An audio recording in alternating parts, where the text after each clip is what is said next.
Hey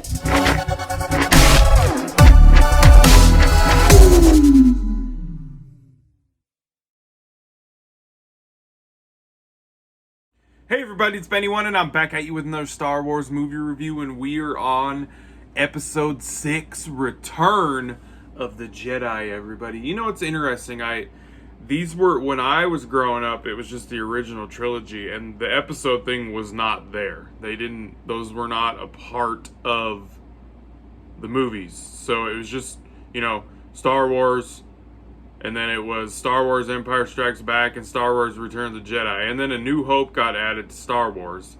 And then they added the episode thing after the prequel movies came out. So the Star Wars movies has gone through a lot of changes over the years, especially with the special effects, because George Lucas could not stop doing that shit. So, alright everybody, so we got Return of the Jedi. This movie came out in 1983, everybody. And this was the big third and final act in the original Star Wars trilogy, everybody. And the thing that's interesting about this movie is that it kind of has a prologue with the whole Jabba's palace thing and them going to rescue Han and everything. It's kind of like a prologue to the movie because it does have a very clear-cut story, and it has a clear-cut beginning, middle, and end act in it, even though it's the opening part of the movie. But it literally feels like its own little separate little story in a way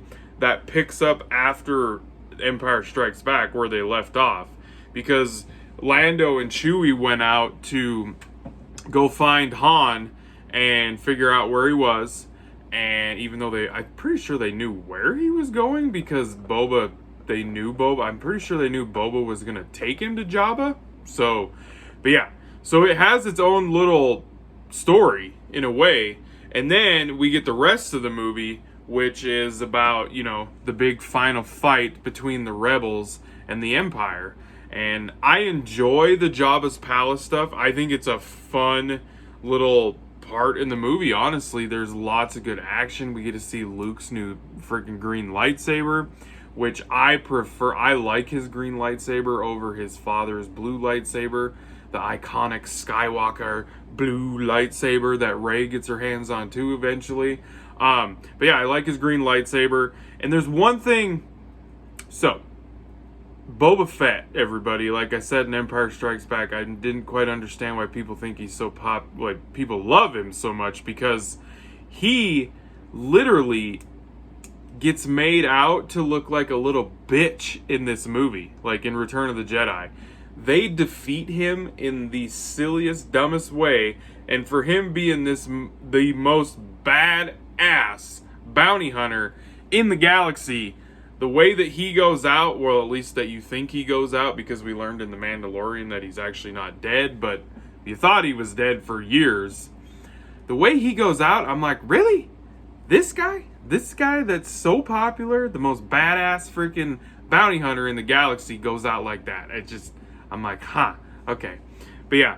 So, we get to see them rescue Han from the carbon freeze and all that shit.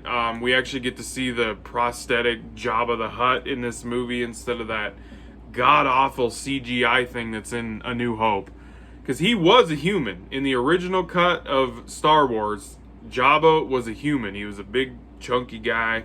He wasn't a big old slug monster. But then in Return of the Jedi, years later, when they made him a big old slug monster. So, and that prosthetic Jabba the Hutt looks way better than any CGI Jabba the Hutt they've ever had. So, but this movie it's great. It does a great job, in my opinion, of ending this trilogy. It finishes the story out. It has one of the best space battles in any of the Star Wars movies. I think the one in Rogue One competes with this one, but the space battle in this movie for when it came out in 1983 was epic. It was awesome, badass. It looked great.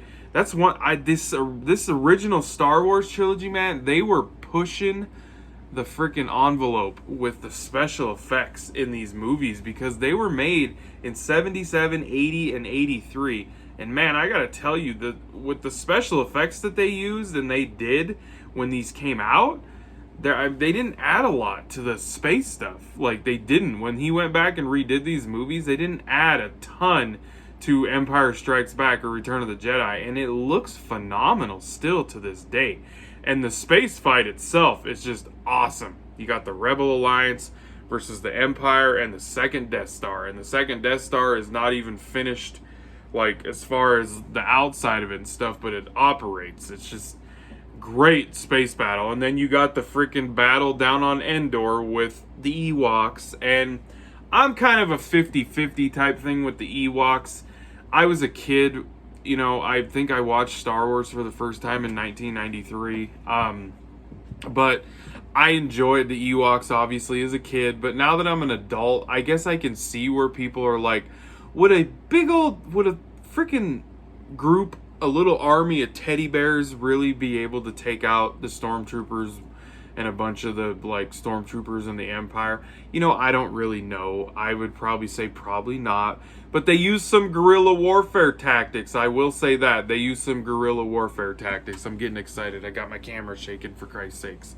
So I don't know. Maybe they could have. It is kind of silly. It is, but they don't bother me. Some people hate them, and I don't really know why. So yeah, we get that battle down on Endor because Han and Leia and all them go down there because they got to knock the shield out so they can destroy the second Death Star, because of course there's a plan to destroy the second Death Star. And then we get the big final showdown between Luke and Vader and the Emperor, everybody, because Ian McDiarmid, back before he was put in Empire Strikes Back, like they digitally put him in there compared to the original guy that played him, Ian McDiarmid didn't show up to actually play the Emperor until Return of the Jedi back in the day when it first came out. So but yeah, we get the final showdown, and I will say the lightsaber fight for me, it's kind of a letdown, because they had that awesome fights between each other in Empire Strikes Back, and this one was kind of a bummer. I felt like it was more just talk than anything, and it was they really could have made that a badass fight sequence between the two, but it was more about the dialogue, which is okay, I guess. I get it, between the Emperor and Luke, and then Vader and Luke when they're fighting. But it was cool to see Luke finally become a Jedi Knight after he beat his dad and stuff like that. So, but as a whole, I mean, this third part in this trilogy, Return of the Jedi, it's very fulfilling. It did what it needed to do. It got us to the end of this story, of this trilogy that we all love, and I honestly feel like it's the weakest movie in the original trilogy, but that's not a bad thing, because it's still an entertaining movie, and it does everything it needs to do to tie and end the trilogy, the story that they started in the original Star Wars. So, and you know one thing, David Prowse, everybody, the guy that actually played the physical Darth Vader, not the voice, they should have let him show his face when Luke takes Vader's mask off before he dies on the Death Star, before they leave, before it blows up towards the end of the movie. They should have let him play that part. Shame on you, George Lucas. Shame on you. I watched that documentary about David Prowse being Darth Vader that's on Netflix, and I think it's messed up that he played the physical side of that character for 3 freaking movies, and he thought he was going to get to finally actually show his face and say some dialogue, and he didn't. And I think that's really messed up, and he should have been allowed to do that shit. Bullcrap. In the documentary, they actually recreated the scene with him in the Vader suit and everything, so I thought that was kind of cool. So overall, though, you know, guys, it kind of went off a little side thing there, but I enjoyed Return of the Jedi. Like I said, I think it's the weakest one in the original trilogy, but still, it's an 8 out of 10 for me. That's what I'm saying. Just because it's the weakest one in the original trilogy doesn't mean I hate it or it's a bad movie. So an 8 out of 10 for Return of the Jedi, everybody. Thanks for watching, and I'll be catching you on the tube later, because I have spoken.